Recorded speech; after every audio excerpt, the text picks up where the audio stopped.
முற்காலத்தில் மன்னர்கள் ஆட்சி காலத்தில் யானைப்படை, குதிரைப்படை, தேர்ப்படை என பல்வேறு பிரிவுகளில் போர்ப்படைகள் இருந்தாலும் வெற்றியை நிர்ணயிப்பது காலாட்படையாகவே இருந்தது.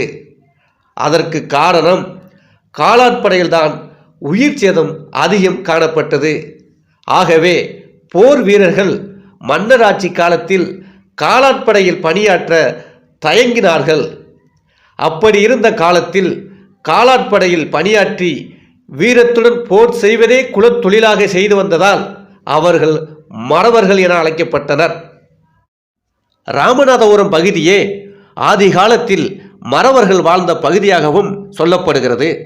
ராமர் இலங்கை மீது படையெடுத்த போது ராமருடைய படைக்கே பேருதவி செய்தவர்கள் மறவர்கள் எனவும் அதன் காரணமாகவே அவர்கள் தேவர்கள் என அழைக்கப்பட்டதாகவும் கூறப்படுகிறது.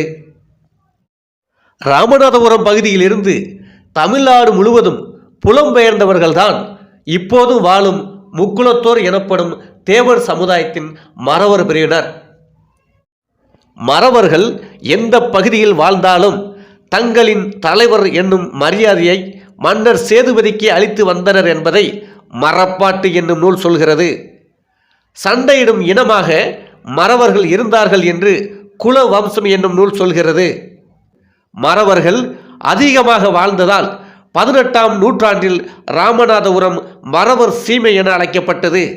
வடக்கே அறந்தாங்கில் இருந்து தெற்கே சாயல்குடி வரைக்கும் கிழக்கு கடற்கரை பகுதி முழுமையும் மறவர் சீமையின் நிலப்பரப்பாகும். நெல்லை சீமை என அழைக்கப்பட்ட திருநெல்வேலி மாவட்டத்தின் களக்காடு முதல் மேற்கு தொடர்ச்சி மலையின் ராஜபாளையம் வரை மறவர்கள் வாழ்ந்து வருகிறார்கள். சிங்கம்பட்டி, ஊர்காடு, ஊத்துமலை, உடக்கரை, சுரண்டை, நடுவக்குறிச்சி, குறுக்கல்பட்டி, அழகாபுரி, நெற்கட்டும் செவல், தலைவன் கோட்டை, தென்மலை, கொல்லம்கொண்டான், சேத்தூர், திருக்குறுங்குடி, வள்ளியூர், பணக்குடி போன்ற பகுதிகளிலும் கிழக்கே மாநாடு, பூச்சிக்காடு, ஆறுபங்கு நாடு போன்ற பகுதிகளிலும் மத்திய பகுதியில் கடம்பூர், மணியாச்சி மற்றும் 7000 பண்ணை போன்ற பகுதிகளிலும் மறவர்கள் ஆதி காலத்திலிருந்தே வாழ்ந்து வந்துள்ளனர். அடிப்படையில் மறவர்கள் தங்கள் தலைவனுக்கு வீரத்துடன் போர் செய்து வெற்றி தேடி தருவதையே தொழிலாக செய்து வந்துள்ளனர்.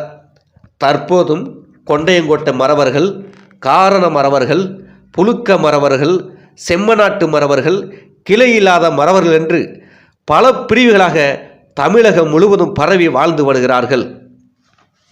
அன்று முதல் இன்று வரை போர்க்குணம், வீரம், மானம், தியாகம் போன்ற குணம் கொண்டவர்களாக இன்றும் மறவர்கள் வாழ்ந்து வருகிறார்கள் என்பது வரலாறு.